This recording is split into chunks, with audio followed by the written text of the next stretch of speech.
కానీ తనే నిండు అసెంబ్లీలో ఎక్కలు ఇక్కడ ఉండి వెన్నుపోటు పొడిచి అక్కడికి పోయి వెనకాల కూర్చున్నారు అన్న పదం ఉపయోగించి మాట్లాడాడు క్లియర్గా మిమ్మల్ని ఉద్దేశిస్తూ.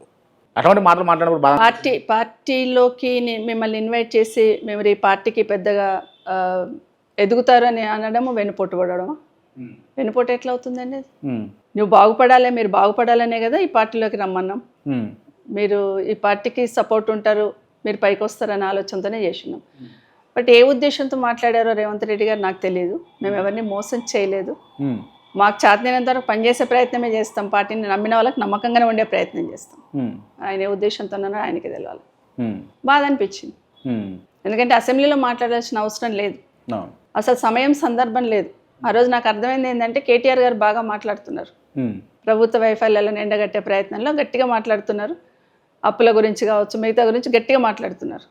సో బాగా జనాలలోకి పోతుంది, దీన్ని డైవర్ట్ చేయాలన్నప్పుడు ఏం చేయాలో అర్థం కాలేదు ముఖ్యమంత్రి గారు. ఏదో ఒక ఇమీడియట్గా వచ్చేసి మమ్మల్ని కామెంట్ చేస్తే ఇష్యూ డైవర్ట్ అవుతుంది కదా. కేటీఆర్ గారు మాట్లాడినది ఇష్యూ డైవర్ట్ అవుతుంది కాబట్టి మమ్మల్ని కామెంట్ చేసే ప్రయత్నం చేశారు. బాధ అనిపించింది. ఆయనకి ఎక్కడ మోసం చేశామనేది, ఆయన ఎక్కడ వెన్నుపోటు పొడిచామనేది ఆయన చెప్పాలి. చెప్పగలిగింటే బాగుండేది. అది లేదు కదా. బాధ అనిపించిందా మీకు? డెఫినెట్గా బాధ అనిపిస్తుంది.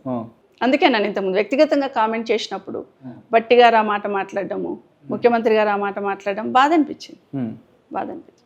రాజకీయాలనే కాదు, సమాజంలో మహిళలకి ప్రాధాన్యత ఇవ్వాలంటాం, మహిళల్ని ఎంకరేజ్ చేస్తామంటారు. మహిళల్ని ఆ విధంగా కామెంట్ చేయడం ఎంతవరకు సమంజసం అనేది వాళ్ళు అర్థం చేసుకోవాలి, వాళ్ళు ఆలోచించాలి.